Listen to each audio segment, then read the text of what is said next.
بسم الله الرحمن الرحيم إن الحمد لله نحمده ونستعينه ونستغفره ونعوذ بالله من شرور أنفسنا ومن سيئات أعمالنا من يهده الله فلا مضل له ومن يضلل فلا هادي له وأشهد أن لا إله إلا الله وحده لا شريك له وأشهد أن محمدا عبده ورسوله صلى الله وسلم وبارك عليه وعلى آله وصحبه أجمعين. يا أيها الذين آمنوا اتقوا الله حق تقاته ولا تموتن إلا وأنتم مسلمون. يا أيها الناس اتقوا ربكم الذي خلقكم من نفس واحدة وخلق منها زوجها وبث منهما رجالا كثيرا ونساء واتقوا الله الذي تساءلون به والأرحام إن الله كان عليكم رقيبا. يا أيها الذين آمنوا اتقوا الله وقولوا قولا سديدا يصلح لكم أعمالكم ويغفر لكم ذنوبكم ومن يطع الله ورسوله فقد فاز فوزا عظيما. أما بعد، فإن خير الكلام كلام الله وخير الهدي هدي محمد صلى الله عليه وسلم وشر الأمور محدثاتها وكل محدثة بدعة وكل بدعة ضلالة وكل ضلالة في النار. أما بعد، معشر الإخوة والأخوات، أخذنا في درسنا الماضي أن هذا الحديث الأول من الأربعين النووية لم يرويه عن رسول الله صلى الله عليه وسلم إلا عمر رضي الله عنه مع أهميته، ولكن هذا الحديث له شواهد في القرآن والسنة ذكرناها. وأخذنا أيضا أن هذا الحديث إنما الأعمال بالنيات وإنما لكل امرئ ما نوى. أخذنا أن إنما أداة حصر، ومعنى ذلك أنه ليس هناك عمل بدون نية، وأنه ليس هناك جزاء إلا حسب هذه النية. وأخذنا أيضا أن قوله صلى الله عليه وسلم فهجرته إلى الله ورسوله دليل على شرف هذه النية، وأما قوله صلى الله عليه وسلم فهجرته إلى ما هاجر إليه دليل إلى حقارة هذه النية. كما أخذنا أيضا أن الأعمال ثلاثة أقسام: أعمال القلب وأعمال اللسان وأعمال الجوارح، وذكرنا على ذلك أمثلة. Donc, chers frères et sœurs, nous voici de retour avec l'explication des 40 hadiths de l'imam al-Nawawi rahimahullah. Donc avec l'explication de Cheikh Ibn Uthaymin rahimahullah. La semaine dernière, on a vu que ce hadith, ce premier hadith, les œuvres ne valent que par les intentions et chacun sera rétribué en fonction de ce qu'il avait comme but à travers son œuvre. On a vu que ce hadith n'a été rapporté directement du messager d'Allah sallallahu alayhi wa sallam que par Omar ibn al-Khattab, malgré son importance à ce hadith. Mais cela ne diminue en rien de la valeur et de la sûreté de ce hadith. Car en plus de cela, il y a beaucoup de versets et de hadiths qui vont dans le même sens, et qui le confirment. Aussi, on avait vu ensemble que ce hadith est entamé par innama al-a'malu binniyat wa innama likulli imri'in ma nawa. Les œuvres ne valent que par les intentions, et chacun sera rétribué qu'en fonction de son intention. C'est-à-dire que aucune action n'est possible sans intention derrière. Aucune action n'est possible sans intention derrière. Et que aucune rétribution ne sera faite en dehors de cette intention. Toute rétribution sera en fonction de l'intention qui a accompagné chacun de nos faits et gestes. Donc je répète, il n'y a pas d'action sans intention. Bonne ou mauvaise, certes, mais toute action est accompagnée d'une intention. Tout comme toute rétribution sera en fonction de cette intention. On a aussi vu ensemble que la parole du prophète sallallahu alayhi wa sallam, celui qui émigre pour Allah et son messager, alors sa rétribution sera telle une émigration pour Allah et son messager. Et on a vu que cette parole du prophète sallallahu alayhi wa sallam sous-entendait la noblesse d'une telle intention. Ensuite, on a vu aussi que dans la parole du prophète sallallahu alayhi wa sallam, quant à celui qui émigre pour des biens mondains ou pour épouser une femme qui se trouve dans une terre lointaine, alors celui-ci sera rétribué en fonction de son intention, point. Et on a vu que le prophète sallallahu alayhi wa sallam a sous-entendu dans cette partie-là l'avilissement en fait d'une telle intention et le fait qu'elle n'a pas de valeur à côté de la première intention citée, qui est celle de l'adoration, qui est celle pour Allah azza wa jal, et par suivi de son messager sallallahu alayhi wa sallam. Enfin, on a vu ensemble aussi que les œuvres sont de 3 catégories. Les œuvres du cœur, les œuvres de la langue, et enfin les œuvres des membres. إذن قوله صلى الله عليه وسلم الأعمال بالنيات. النيات جمع نية، والنية لغة هي القصد، وشرعا هي العزم على فعل العبادة تقربا إلى الله تعالى، ومحلها القلب، فهي عمل قلبي ولا تعلق للجوارح بها. وقوله صلى الله عليه وسلم وإنما لكل امرئ ما نوى، أي ما نواه. وهنا مسألة، هل هاتان الجملتان بمعنى واحد أو مختلفتان؟ الجواب: يجب أن نعلم أن الأصل في الكلام التأسيس دون التوكيد، ومعنى التأسيس أن الثانية لها معنى مستقل، ومعنى التوكيد أن الثانية بمعنى الأولى. وللعلماء رحمهم الله في هذه المسألة رأيان، أولهما أن الجملتين بمعنى واحد، فقد قال صلى الله عليه وسلم إنما الأعمال بالنيات، وأكد ذلك بقوله وإنما لكل امرئ ما نوى. والرأي الثاني أن الثانية غير الأولى، فالكلام من باب التأسيس لا من باب التوكيد. والقاعدة يعني في اللغة أنه إذا أراد الأمر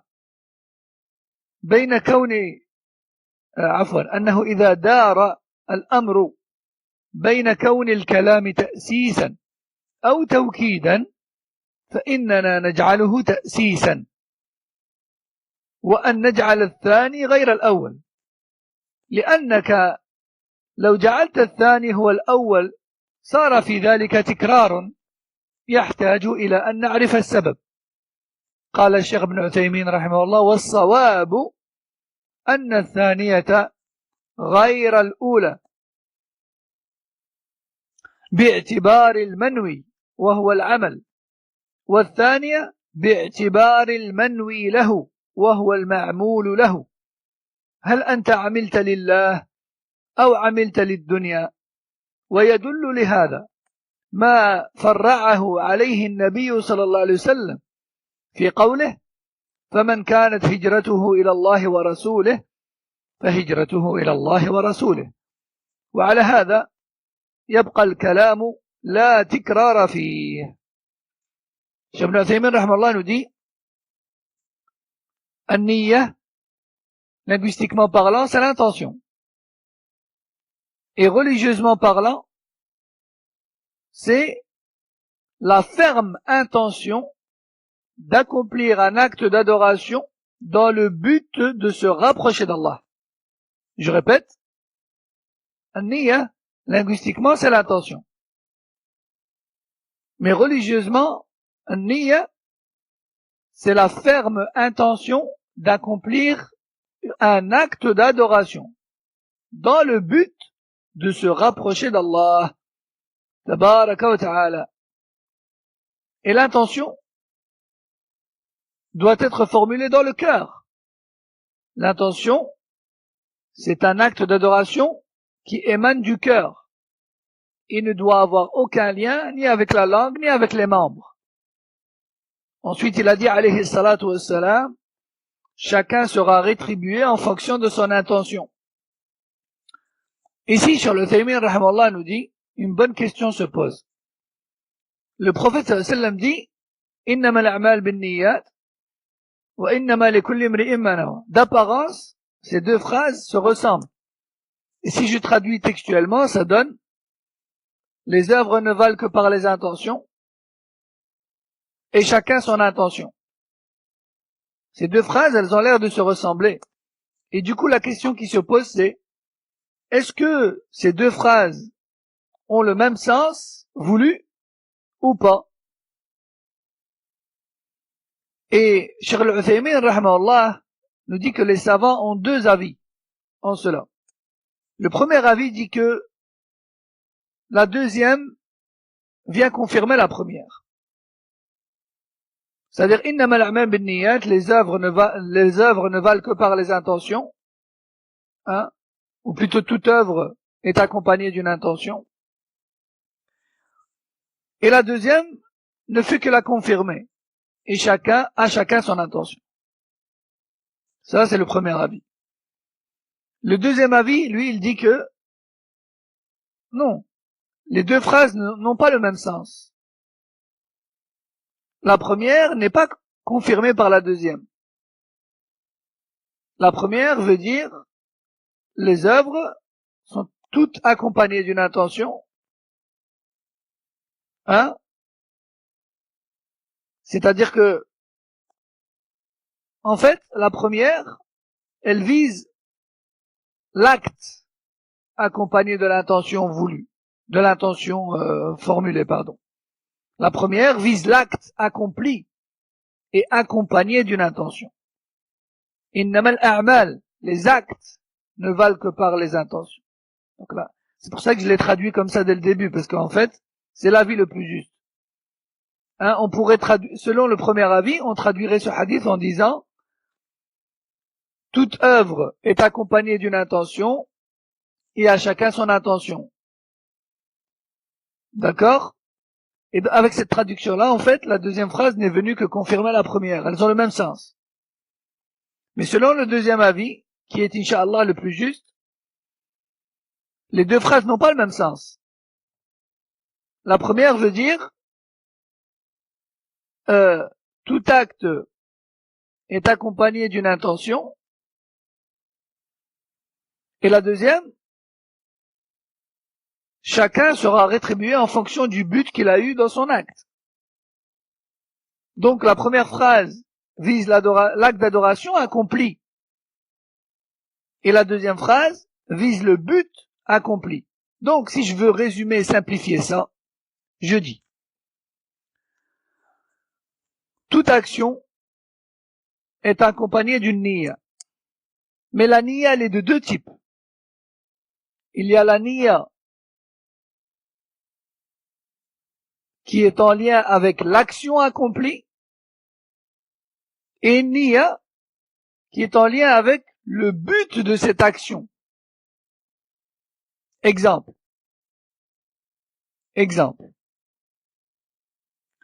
Deux personnes, l'une à côté de l'autre, accomplissent 2 rak'at. D'accord?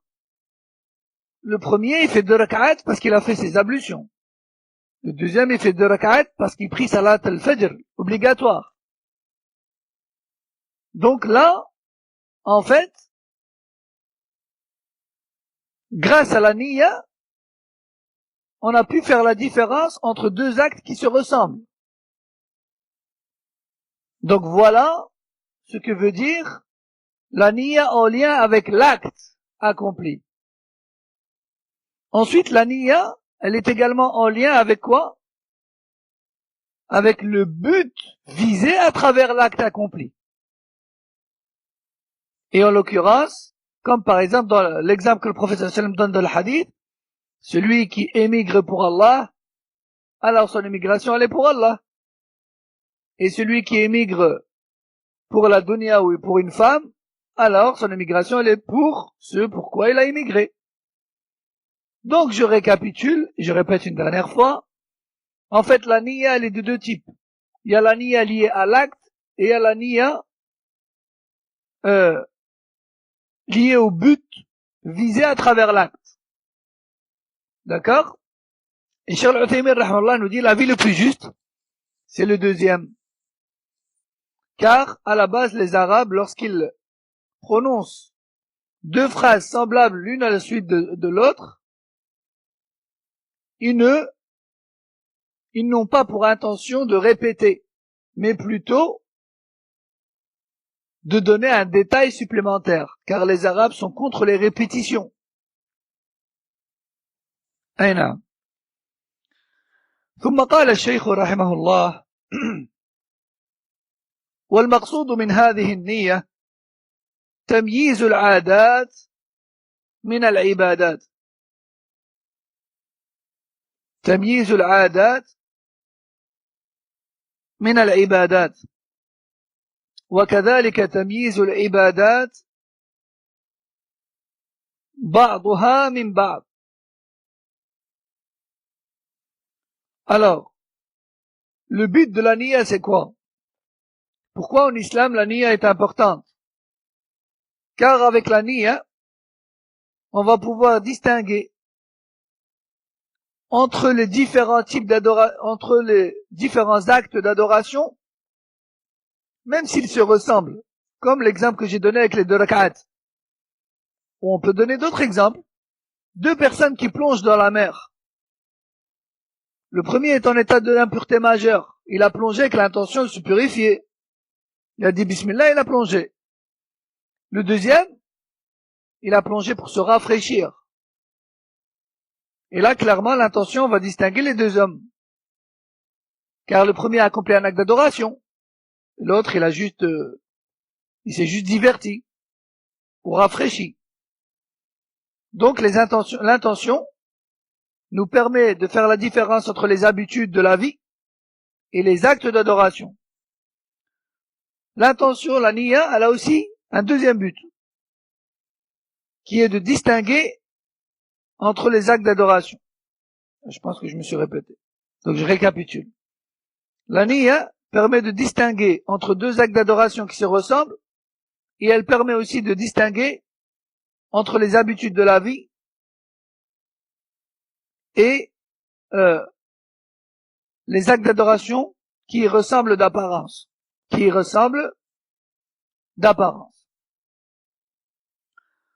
Ensuite, Cheikh Al-Uthaymin rahmallah va nous donner des exemples. تمييز العادات من العبادات مثاله أولا الرجل يأكل الطعام شهوة فقط والرجل الآخر يأكل الطعام امتثالا لأمر الله عز وجل في قوله وكلوا واشربوا. أكل الثاني عبادة، أكل الثاني عبادة، وأكل الأول عادة. ثانيا الرجل يغتسل بالماء تبردا والثاني يغتسل بالماء من الجنابة، فالأول عادة والثاني عبادة. ولهذا لو كان على الإنسان جنابة ثم انغمس في البحر للتبرد ثم صلى فلا يجزئه ذلك، لأنه لا بد من النية، وهو لم ينوي التعبد وإنما نوى التبرد. ولهذا قال بعض أهل العلم عبادات أهل الغفلة عادات وعادات أهل اليقظة عبادات. عبادات أهل الغفلة عادات، مثاله من يقوم ويتوضأ ويصلي ويذهب على العادة، وعادات أهل اليقظة عبادات. مثاله من يأكل امتثالا لأمر الله يريد إبقاء نفسه ويريد التكفف عن الناس فيكون ذلك عبادة. ورجل آخر لبس ثوبا جديدا يريد أن يترفع بثيابه فهذا لا يؤجر. وآخر لبس ثوبا جديدا يريد أن يعرف الناس قدر نعمة الله عليه وأنه غني فهذا يؤجر. ورجل آخر لبس يوم الجمعة أحسن ثيابه لأنه يوم جمعة هذه عادة، والثاني لبس أحسن ثيابه تأسيا بالنبي صلى الله عليه وسلم فهذه عبادة. Donc, Cheikh Al-Uthaymin rahimahullah nous donne quelques exemples donc qui permettent de distinguer entre les actes d'adoration d'un côté et les habitudes de la vie de l'autre. Premier exemple, une personne qui mange juste parce qu'elle aime la nourriture. Et à côté, une deuxième personne qui mange afin d'appliquer la parole d'Allah Azza wa Jal dans Surat Al-A'raf, verset 31, qui a pour sens, mangez et buvez. Le premier n'est pas considéré comme étant en adoration. Mais le deuxième, lui, il est considéré comme étant en adoration. Juste à cause de l'intention. Deuxième exemple. Un homme qui a trop chaud et qui prend une douche pour se rafraîchir. Et un deuxième qui prend la même douche, mais lui, dans le but de lever l'état d'impureté dans lequel il se trouve. Le premier n'est pas en adoration, car il n'a fait qu'effectuer une habitude de la vie. Tandis que le deuxième, lui, il est en adoration, car il a eu l'intention d'adorer Allah en se purifiant. Et c'est pour cela que si une personne est en état d'impureté majeure et elle plonge dans la mer, juste dans le but de se rafraîchir car elle a chaud, puis ensuite qu'elle prie, sa prière est invalide. Car cette personne est toujours en état d'impureté, même si elle a plongé dans la mer, parce qu'elle n'a pas eu l'intention de se purifier, mais plutôt juste de se rafraîchir. Et c'est pour cette raison que certains ulama ont dit, les actes d'adoration accomplis dans la vie de tous les jours par les personnes qui ne font pas preuve de méditation, mais plutôt ils adorent Allah machinalement, l'adoration des gens, les actes d'adoration des gens qui ne méditent pas, l'adoration des gens insouciants sont en réalité des habitudes. Les adorations des gens insouciants ne sont en réalité que des habitudes aléatoires. En revanche, les habitudes de la vie accomplies par les gens qui méditent peuvent devenir des actes d'adoration. Alors, formuler plus simplement, ça donne les adorations des gens insouciants peuvent finalement se réduire à des habitudes machinales de la vie, tandis que les habitudes de la vie chez les personnes conscientes qui méditent peuvent devenir des actes d'adoration. Comment? Exemple. Nous avons des personnes qui machinalement, chaque jour et à chaque prière, sans aucune méditation et aucune concentration, se lèvent, font leurs ablutions, partent à la mosquée, ils prient, ils reviennent, etc. tous les jours. Sans réfléchir, sans méditer, sans quoi que ce soit. En réalité, ces gens ont réduit leurs actes d'adoration à des habitudes de la vie. En revanche, les habitudes de la vie chez les gens qui méditent peuvent devenir des actes d'adoration. Exemple, une personne qui mange afin d'appliquer le verset précédemment cité. afin de rester en vie et d'adorer Allah et de se passer de ce qu'il y a chez les gens. Cette personne est en adoration. Un autre exemple. Une personne qui enfile un vêtement nouveau afin de se montrer devant les gens et de se gonfler d'orgueil. Cette personne n'est pas récompensée. Elle n'est pas en adoration. Et une deuxième personne qui, elle, enfile un nouveau vêtement afin de montrer aux gens le bienfait d'Allah sur elle et la richesse qu'Allah lui a donnée. Cette personne, elle est en adoration. Cette personne, elle est en adoration. C'est pour ça que, subhanallah, il est une erreur de croire que toute personne qui se montre avec ce qu'Allah lui a donné est blâmable. Toute personne qui se montre avec ce qu'Allah lui a donné n'est pas forcément blâmable. Tu ne connais pas son intention. Tu ne sais pas ce qu'elle a dans son cœur. Peut-être que son but c'est de montrer le bienfait d'Allah sur elle. Ou peut-être que son but c'est de se gonfler d'orgueil. Mais ça, innama likulli imri'in ma nawa. Chacun sera rétribué par Allah, pas par toi, par Allah, en fonction de son intention. Aussi un autre exemple. Un homme qui, machinalement et par habitude, tous les vendredis, il fait le ghusl, et puis il met des beaux vêtements. Pourquoi? Parce que c'est le vendredi j'ai l'habitude de mettre des beaux vêtements. Point. Ça, c'est une habitude de la vie, ni plus ni moins. Un deuxième qui, lui, aussi, tous les vendredis, il met ses plus beaux vêtements dans le but de ressembler au prophète sallallahu alayhi wa sallam en cela. Alors lui, il est en adoration. Non. Donc tout ça, c'était des exemples afin de distinguer, des exemples d'intention qui permettent de distinguer entre les ibadah et les habitudes de la vie. Et les habitudes de la vie. Ensuite, Cheikh Rahimahullah nous dit تمييز العبادات بعضها من بعض مثاله رجل يصلي ركعتين ينوي بذلك التطوع وآخر يصلي ركعتين ينوي بذلك الفريضة فالعملان تميزا بالنية هذا نفل وهذا واجب وعلى هذا فقس إذن المقصود بالنية تمييز العبادات بعضها من بعض كالنفل مع الفريضة أو تمييز العبادات من العادات. Donc, Cheikh Al-Uthaymin rahimahullah nous dit ensuite l'intention permet également de distinguer entre les différents actes d'adoration qui se ressemblent d'apparence. Exemple. Une personne qui accomplit 2 rak'at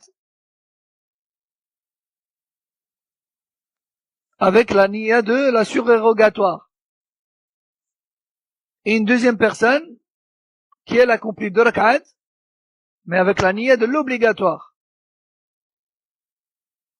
Les deux actes se ressemblent d'apparence. Qu'est-ce qui nous a permis de les distinguer? L'intention. Le premier fait un acte d'adoration surérogatoire et le deuxième obligatoire. Et il en va de même dans tout le reste des actes d'adoration. Le hajj, par exemple. Une personne qui vient au hajj pour la première fois de sa vie, elle fait le hajj obligatoire. Une deuxième, elle est à sa 10e fois. C'est un hajj surérogatoire. Pourtant, ils font les mêmes actes, ils sont dans les mêmes endroits, ils prononcent les mêmes paroles. Il y a une différence entre les deux. Taïb. Donc, le but de la niya, Cheikh nous répète, c'est de distinguer entre les actes d'adoration semblables d'apparence et de distinguer également entre les habitudes de la vie et les actes d'adoration qui se ressemblent d'apparence aussi.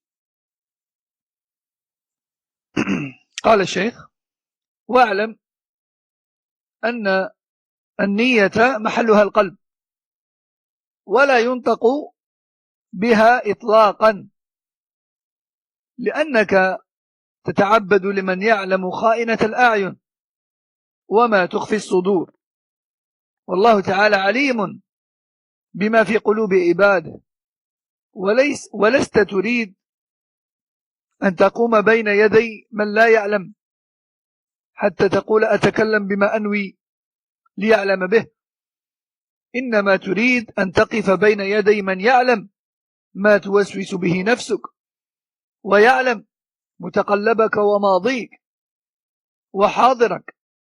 ولهذا لم يرد عن رسول الله صلى الله عليه وسلم ولا عن أصحابه رضي الله عنهم أنهم كانوا يتلفظون بالنية، ولهذا فالنطق بها سرا أو جهرا بدعة ينهى عنها، خلافا لمن قال من أهل العلم إنه ينطق بها جهرا، وبعضهم قال ينطق بها سرا، وعللوا ذلك من أجل أن يطابق القلب اللسان. يا سبحان الله، أين رسول الله صلى الله عليه وسلم عن هذا؟ لو كان هذا من شرع الرسول صلى الله عليه وسلم لفعله هو وبينه للناس. ويذكر أن عاميا من أهل نجد كان في المسجد الحرام، أراد أن يصلي صلاة الظهر، وإلى جانبه رجل لا يعرف إلا الجهر بالنية. ولما أقيمت صلاة الظهر قال الرجل الذي كان ينطق بالنية: اللهم إني نويت أن أصلي صلاة الظهر 4 ركعات لله تعالى خلف إمام المسجد الحرام. ولما أراد أن يكبر قال له العامي: اصبر يا رجل، بقي عليك التاريخ واليوم والشهر والسنة. فتعجب الرجل. Cheikh Al-Uthaymin rahmallah nous dit: l'intention doit donc être formulée exclusivement dans le cœur et ne doit en aucun cas être prononcée, car tu n'adores pas une personne qui ignore le contenu de ton cœur. Tu adores une personne qui connaît parfaitement le contenu de ton cœur et même mieux que toi-même. Tu adores celui qui connaît le contenu de ton cœur mieux que toi-même. Tu adores celui qui connaît parfaitement ce que ton âme t'insuffle, qui connaît ton passé, ton présent et ton futur même. C'est pour cela qu'il n'a pas été rapporté du messager d'Allah sallallahu alayhi wa sallam, ni de ses compagnons qu'Allah les agrée, qu'ils aient prononcé un jour ou l'autre leur intention. Nous disons donc que le fait de prononcer la niya, que cela soit à voix basse ou à voix haute, c'est une innovation religieuse qui doit être blâmée. Contrairement à certaines personnes qui s'affilient à la science et qui disent qu'il faut prononcer la niya à haute voix. Et certains d'entre eux disent à basse voix. Et ce dans le but de faire coïncider le contenu du cœur avec la langue. Mais subhanallah, est-ce que le messager d'Allah sallallahu alayhi wa sallam a fait cela? Car si cela faisait partie de sa religion, il l'aurait fait, alayhi salatu salam, et il y aurait invité les gens. D'ailleurs, Cheikh Al-Uthaymin nous raconte une histoire, il dit d'ailleurs, il nous a été rapporté qu'un homme parmi les gens de la masse, il n'a pas d'ilm, il n'a pas de bagage scientifique. Et il a un minimum de connaissance, un minimum de raison. Mais c'est une personne de la masse qui était dans la mosquée sainte de la Mecque, juste avant la prière de Dhuhr. Et à côté de lui, une personne qui, elle, prononce la niya. Juste avant la prière, cette personne s'est mise à dire: oh Allah, j'ai pour intention d'accomplir salat al-dhuhr à hauteur de 4 unités de prière derrière l'imam de la mosquée de la Mecque. Et au moment où il a voulu faire le takbir, cette personne de la masse l'a arrêté, lui a dit: attends, patiente, tu as oublié la date le jour et le mois et l'année. Et cet homme a été surpris par la parole de son voisin. Subhanallah. وهنا مسألة إذا قال قائل قول الملبي لبيك اللهم عمره ولبيك حجة ولبيك اللهم عمرة وحجة أليس هذا نطقا بالنية؟ الجواب لا، هذا من إظهار شعيرة النسك. ولهذا قال بعض العلماء إن التلبية في النسك كتكبيرة الإحرام في الصلاة، فإذا لم تلبي لم ينعقد الإحرام، كما أنه لو لم تكبر تكبيرة الإحرام للصلاة ما انعقدت صلاتك. ولهذا ليس من السنة أن نقول ما قاله بعضهم اللهم إني أريد نسك العمرة أو أريد الحج فيسره لي، لأن هذا ذكر يحتاج إلى دليل ولا دليل. إذن أنكر على من نطق بها، ولكن بهدوء، بأن أقول له يا أخي هذه ما قالها النبي صلى الله عليه وسلم ولا أصحابه فدعها.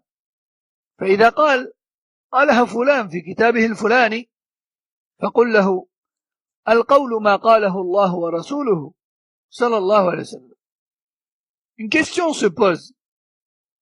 Si l'intention ne doit pas être prononcée, qu'en est-il donc de la parole du prophète sallallahu alayhi wa sallam lorsqu'il se mettait en état de sacralisation pour le hajj et la umrah?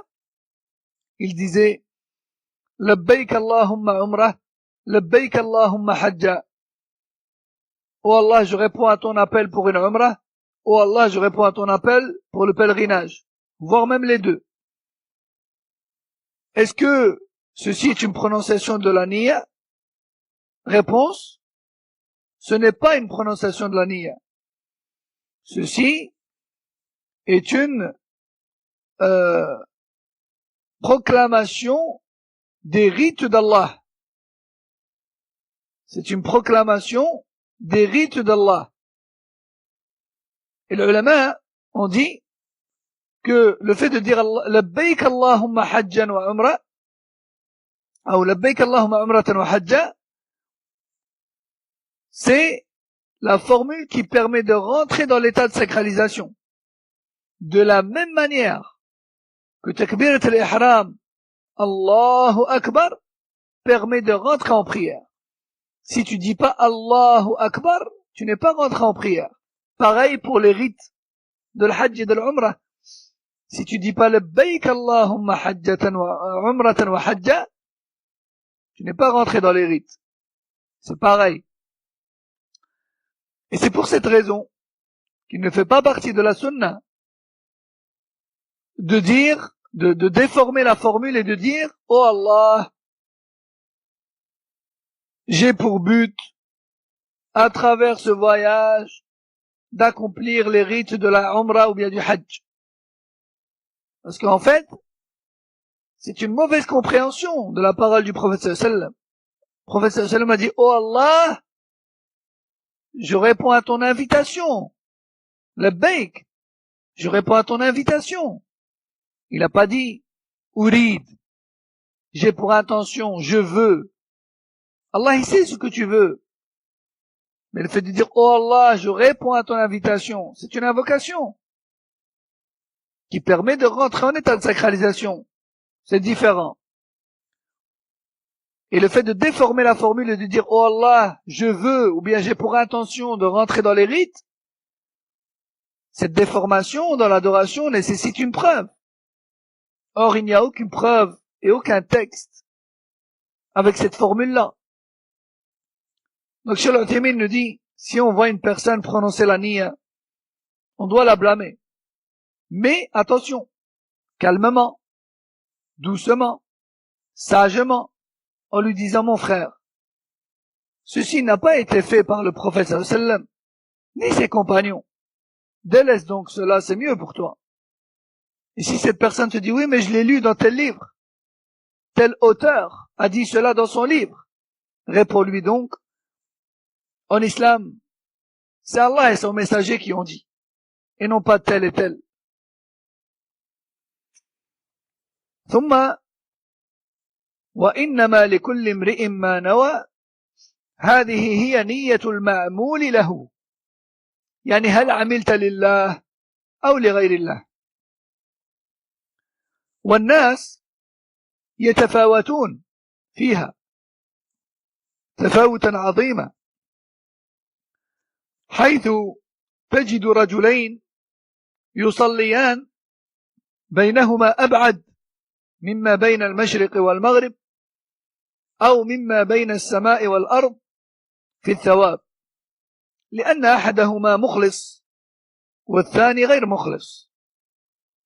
وتجد الشخصين يطلبان العلم في التوحيد أو الفقه أو التفسير أو الحديث، أحدهما بعيد من الجنة والثاني قريب منها، وهما يقرآن في كتاب واحد وعلى مدرس واحد. فهذا رجل طلب دراسة الفقه من أجل أن يكون قاضيا، والقاضي له راتب رفيع ومرتبة رفيعة، والثاني درس الفقه من أجل أن يكون عالما معلما لأمة محمد صلى الله عليه وسلم، فبينهما فرق عظيم. قال النبي صلى الله عليه وسلم: من طلب علما وهو ما يريد إلا أن ينال عرضا من الدنيا لم يرح رائحة الجنة. رواه أبو داود وابن ماجه وصححه الألباني في صحيح الجامع. إذن أخلص النية لله عز وجل. Ensuite, donc, dans la deuxième phrase, il a dit alayhi salatu salam, et chacun sera rétribué en fonction de son intention. C'est-à-dire, chacun sera rétribué en fonction de son but à travers son acte. Dit autrement, as-tu accompli tel acte pour Allah ou pour autre qu'Allah? Ainsi, les gens se surpassent tous les uns les autres dans leurs actes. Parfois, deux personnes prient l'une à côté de l'autre, mais la différence entre les deux est comparable à ce qui sépare l'Est de l'Ouest, ou encore à ce qui sépare le ciel de la terre, en matière de récompense. Car le premier est sincère et a une intention purement pour Allah, et le deuxième pas. Aussi, deux étudiants en sciences qui apprennent le tawhid, qui apprennent la jurisprudence, qui apprennent l'exégèse, qui apprennent le hadith. Le premier est loin du paradis, alors que le deuxième, lui, est tout près. Pourtant, ils lisent dans le même livre, auprès du même professeur. Pourquoi? Car le premier a étudié la jurisprudence islamique pour devenir juge, car le juge a un bon salaire. Et le deuxième, lui, il étudie la jurisprudence islamique afin de devenir savant et de se faire utile à la communauté de Mohammed sallallahu alayhi wa sallam. Il y a donc une grande différence entre les deux. Le prophète sallallahu alayhi wa sallam a dit, celui qui étudie une science en ayant pour seul but la vie d'ici-bas ne sentira même pas l'odeur du paradis. Rapporté par Abu Daoud, Ibn Majah et authentifié par Cheikh Al-Albani, rahimahullah. De ce fait, nous disons, fais en sorte d'avoir une intention purement pour Allah à travers tes actes d'adoration. ثم ضرب النبي صلى الله عليه وسلم مثلا بالمهاجر فقال فمن كانت هجرته الهجرة في اللغة مأخوذة من الهجر وهو الترك وأما في الشرع فهي الانتقال من بلد الكفر إلى بلد الإسلام. وهنا مسألة: هل الهجرة واجبة أو سنة؟ والجواب أن الهجرة واجبة على كل مؤمن لا يستطيع إظهار دينه في بلد الكفر، فلا يتم إسلامه إلا بالهجرة، وما لا يتم الواجب إلا به فهو واجب، كهجرة المسلمين من مكة إلى الحبشة أو من مكة إلى المدينة. Ensuite, le prophète sallallahu alayhi wa sallam, lorsqu'il a parlé de l'immigration, il n'avait en fait pour but que de donner un exemple. Sa parole ne veut pas dire que la niya n'entre en jeu que pour le hijra. C'était qu'un exemple. En dehors de la hijra, on a besoin de la niya dans nos prières, dans nos aumônes, dans notre hajj, notre umrah, notre jeûne. Le hijra, c'est qu'un exemple. طيب, le hijra, linguistiquement parlant, c'est le délaissement. Le hijra, linguistiquement parlant, c'est le délaissement. Délaissement d'une personne, délaissement d'un endroit, le délaissement d'un aliment, le délaissement de la parole, le délaissement d'un groupe, le délaissement. Al-hijra, c'est le délaissement. Mais religieusement parlant, al-hijra, c'est le fait de quitter une terre de mécréance vers une terre d'islam. Ça, c'est ce qu'on appelle, entre parenthèses, al-hijratu al-kubra, la grande émigration. Ensuite, Cheikh al-Uthaymin, rahmallah, il y fait allusion, mais il le cite pas clairement, il y a aussi l'émigration mineure, la petite hijra. L'émigration mineure, c'est pas forcément vers une terre d'islam, mais c'est vers une terre où l'on peut mieux et plus facilement, sans encombre, pratiquer sa religion. Cheikh al-Uthaymin dit: est-ce que la hijra est obligatoire ou juste recommandée? Réponse: ça dépend. La hijra est obligatoire pour tout croyant qui ne parvient pas à pratiquer sa religion de façon complète là où il se trouve, qui ne parvient pas à pratiquer sa religion, à laisser paraître sa religion, à inviter à sa religion de façon ouverte, c'est-à-dire ouvertement. Alors dans ce cas, il est dans l'obligation d'émigrer et de partir ailleurs, car le fait de pratiquer sa religion de façon complète est une obligation pour le musulman. Et la règle dit que ce qui permet d'accomplir l'obligation est également obligatoire. Ce qui permet d'aboutir à l'accomplissement d'une obligation, alors ce moyen-là devient lui aussi obligatoire. Il a le même jugement que le but visé. Exemple, le hajj est obligatoire pour celui qui a la santé et les moyens financiers. Mais toi, tu habites en France et le hajj se déroule en Arabie Saoudite. Tu dois faire le hajj. Ça, on est d'accord. Mais est-ce qu'à la base, tu dois voyager? Est-ce qu'il y a un texte quelque part qui dit que tu dois voyager en tant que musulman? Il n'y a pas de texte qui dit que tu dois voyager en tant que musulman. Mais là, dans ce cas-ci, il n'était possible d'arriver en Arabie Saoudite pour faire le hajj qu'en voyageant vers l'Arabie Saoudite. Donc ce voyage, c'est de prendre l'avion ou autre pour arriver en Arabie, pour accomplir ton hajj. Ce voyage-là, il était obligatoire. Bien qu'à la base, voyager est une chose autorisée et non pas obligatoire. Donc, ما لا يتم الواجب إلا به فهو واجب. Le moyen qui permet d'aboutir à une obligation est également obligatoire.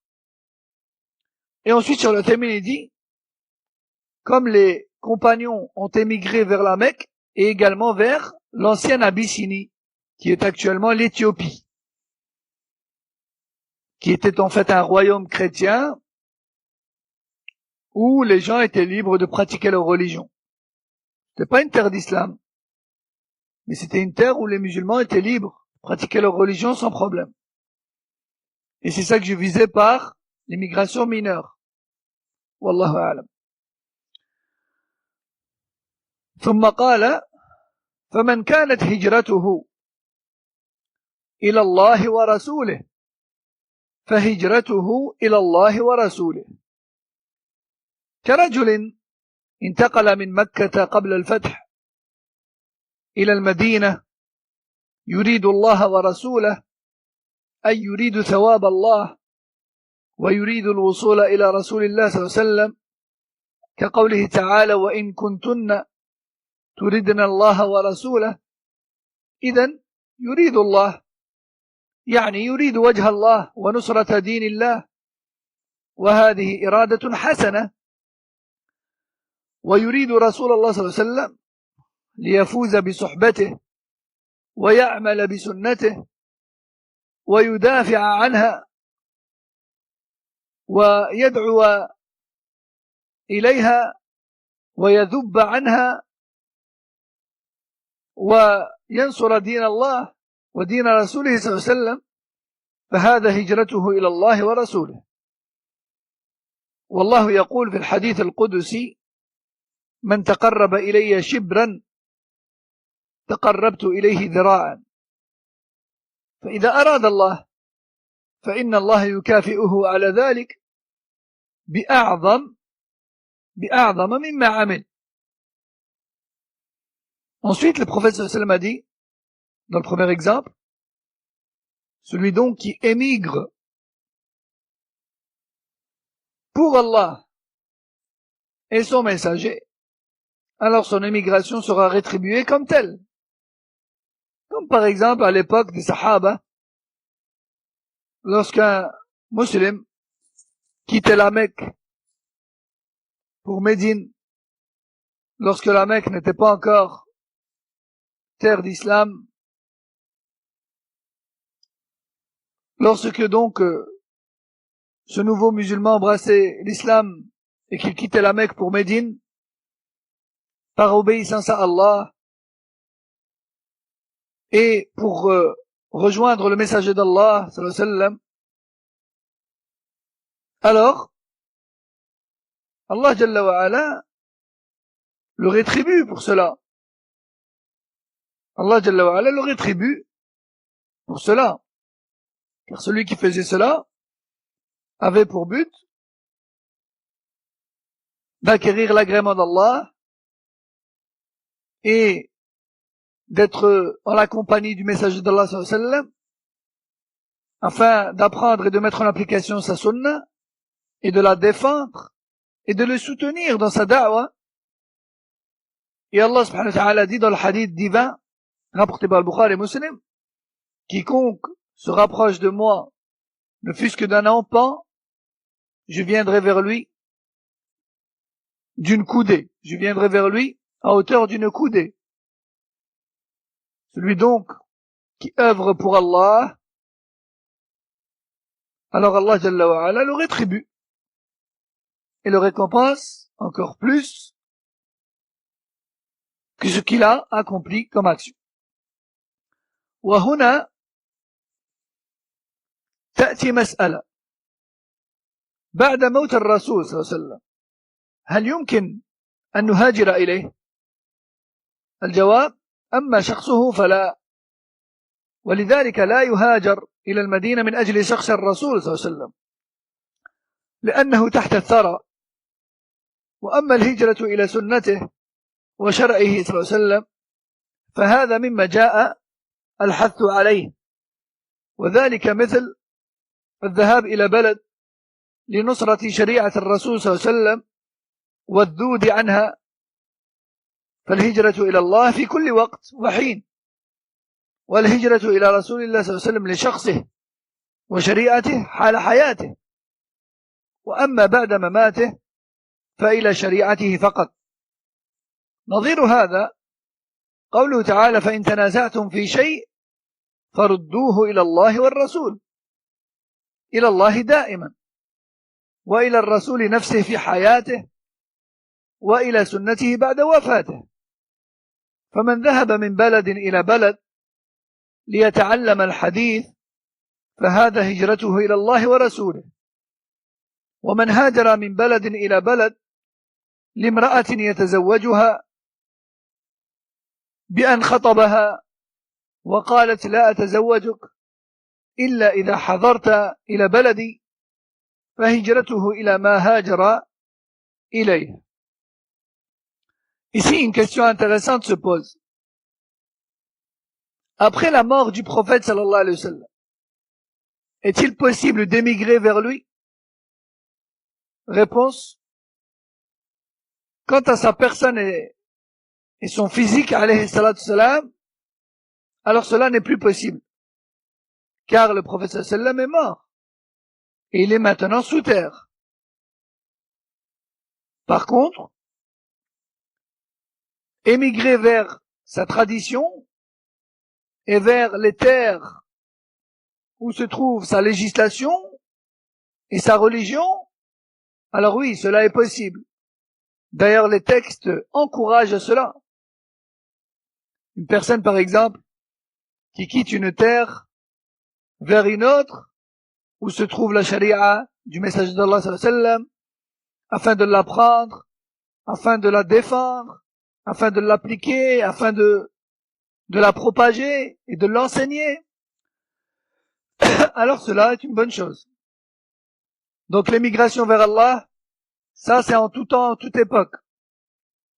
Par contre, l'émigration vers le messager d'Allah sallallahu alayhi wa sallam, avant sa mort, cela est possible vers sa charia et vers sa personne, mais après sa mort, cela n'est plus possible. Cela n'est possible que vers sa charia et non plus vers sa personne, car il est mort, alayhi salatu wassalam. Allah Azza wa Jal dit dans le Coran, sourate les femmes, verset 59, qui a pour sens: si vous vous disputez sur une chose, alors ramenez-la à Allah et son messager. Ramenez-la à Allah, c'est clair, c'est-à-dire vers le Coran. Et ramenez-la vers le messager, c'est-à-dire lorsqu'il est vivant, allez lui exposer directement votre affaire, mais s'il est décédé, alayhi salatu salam, alors ramenez votre affaire à sa sunnah. À sa sunnah. Donc si une personne émigre d'une terre vers une autre, pour Allah et son messager, sera rétribuée comme telle. Mais si une personne émigre d'une terre vers une autre, juste pour épouser une femme, par exemple, elle a demandé en mariage une femme, et elle lui a dit, j'accepte, mais à condition que tu quittes ton pays pour le mien. Hein? Alors celui-là, en réalité, il ne récoltera que ce qu'il a visé comme but, et rien d'autre. قال فمن كانت هجرته لدنيا يصيبها بأن علم أن في البلد الفلاني تجارة رابحة فذهب إليها من أجل أن يربح، فهذا هجرته إلى دنيا يصيبها وليس له إلا ما أراد. وإذا أراد الله عز وجل أن لا يحصل على شيء لم يحصل على شيء. Ensuite, le prophète sallallahu alayhi wa sallam a dit: celui donc qui émigre pour les biens de la vie mondaine, par exemple une personne qui entend parler que dans tel pays, même s'il est musulman, même si ce pays est musulman, il a entendu que dans ce pays, maintenant, il y a beaucoup d'argent à se faire dans son domaine à lui, dans son domaine professionnel. Il fait donc ses valises et il part. Celui-là, en fait, il n'a pas fait le hijra vers Allah et son messager, alayhi salam. Il a fait le hijra vers l'argent. Hein? Alors celui-là ne récoltera que l'argent. Et pas de hasanat derrière. Et si Allah il veut, il trouvera l'argent qu'il a visé. Mais si Allah il veut, il trouvera rien. قوله رحمه الله رواه إمام المحدثين أبو عبد الله محمد بن إسماعيل ابن إبراهيم ابن المغيرة ابن برديزبة البخاري من بخارى وهو إمام المحدثين، ومسلم ابن الحجاج ابن مسلم القشيري النيسابوري في صحيحيهما اللذين هما أصح الكتب المصنفة، يعني صحيح البخاري ومسلم، وهما أصح الكتب المصنفة في علم الحديث. ولهذا قال بعض المحدثين إنما اتفقا عليه لا يفيد الظن فقط بل يفيد العلم. وصحيح البخاري أصح من مسلم، لأن البخاري يشترط في الرواية أن يكون الراوي قد لقي من روى عنه، وأما مسلم فيكتفي بمطلق المعاصرة مع إمكان اللقي، وإن لم يثبت أن لقيه. وقد أنكر على من يشترط اللقاء في أول الصحيح إنكارا عجيبا.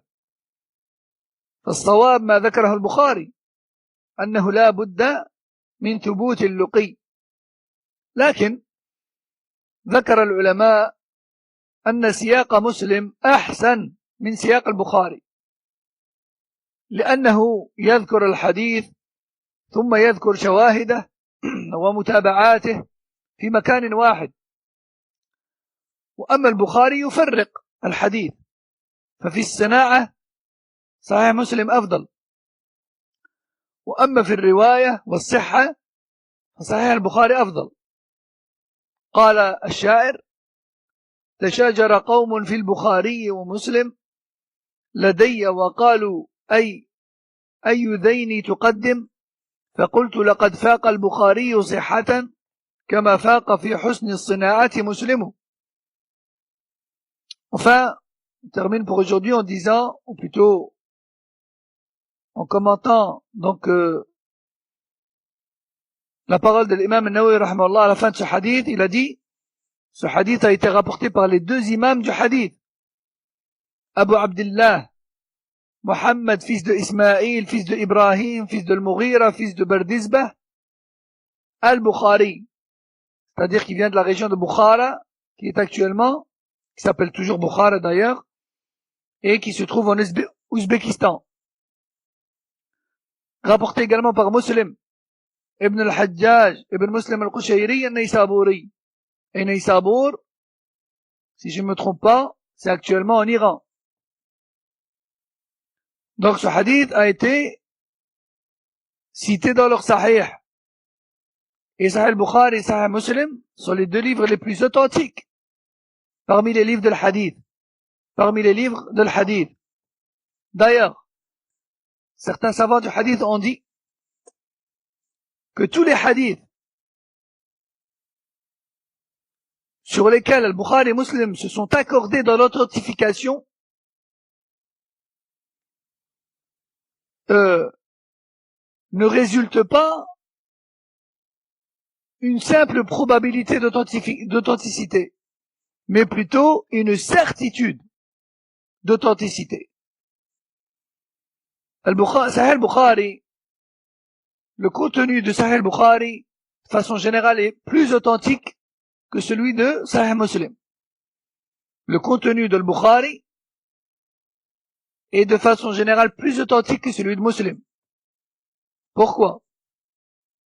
Car al-Bukhari avait pour condition, lorsqu'il prenait le hadith d'un rapporteur, il avait pour condition d'authenticité le fait que le rapporteur ait vécu à la même époque que celui de qui il rapporte, et également qu'il soit prouvé qu'il l'ait rencontré. Yani mathalan, moi et vous, on est à la même époque. Mais on ne s'est pas tous rencontrés. D'accord? Le Bukhari, lui, il dit, si j'ai pas une preuve et une information certaine que ce rapporteur a rencontré celui de qui il rapporte, alors pour moi, il n'est pas sahih. Je l'accepte pas.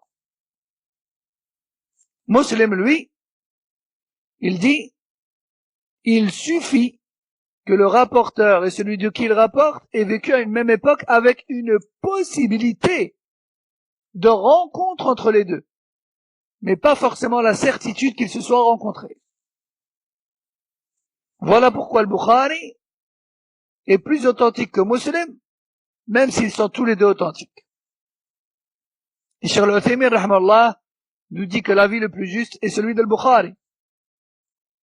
Néanmoins, Sahih Muslim a tout de même une spécificité dans laquelle il dépasse Sahih al-Bukhari. Sahih Muslim a tout de même une qualité qu'on ne trouve pas dans le Bukhari. Sahih Muslim est beaucoup mieux organisé. Sahih al-Bukhari est plus authentique. Mais Sahih Muslim est mieux organisé. Parce que Muslim, il met tous les hadiths qui parlent d'un même sujet dans un même endroit. Et en plus, il les découpe pas, voire rarement. Tandis que le Bukhari, lui, il éparpille les hadiths dans son livre et il les découpe. Il les cite par morceaux. Il ne prend que le morceau qui concerne le chapitre. Et du coup, parfois on trouve le même hadith à plusieurs endroits et en plus découpé en plusieurs morceaux. Et d'autres raisons encore qui font que Muslim est mieux organisé. Juste pour vous donner un exemple, dans Sahih al-Bukhari, pour voir les hadiths rapportés sur la prière, il faut aller dans Kitab al-Adhan, le chapitre de l'appel à la prière. Mais dans Sahih Muslim, non. On a Kitab al-Salah, Bab al-Adhan, etc. Donc le Bukhari est plus authentique, mais Muslim est mieux organisé. Et puis de toute manière, قال بعض أهل العلم ولولا البخاري ما راح مسلم ولا جاء لأنه شيخه. Certains savants ont dit, de toute façon, chacun des deux a des qualités, et quoi que l'on dise, après Allah Azza wa Jal, bien sûr, si ce n'était pas le Bukhari, Muslim n'aurait pas existé. Pourquoi? Parce que le Bukhari, c'est le professeur de Muslim. Donc, chacun a son mérite et son statut. فالحديث إذن صحيح يفيد العلم اليقيني لكنه ليس يقينيا بالعقل وإنما هو يقيني بالنظر لثبوته عن النبي صلى الله عليه وسلم. المهم, de toute manière, pour clôturer cela, Cheikh Al-Uthaymin rahmallah nous dit, ce hadith de Omar concernant l'intention est authentique, et ce avec certitude. والله أعلم. سبحانك اللهم وبحمدك أشهد أن لا إله إلا أنت أستغفرك وأتوب إليك وصلى الله وسلم وبارك على نبينا محمد وعلى آله وصحبه. والسلام عليكم ورحمة الله وبركاته.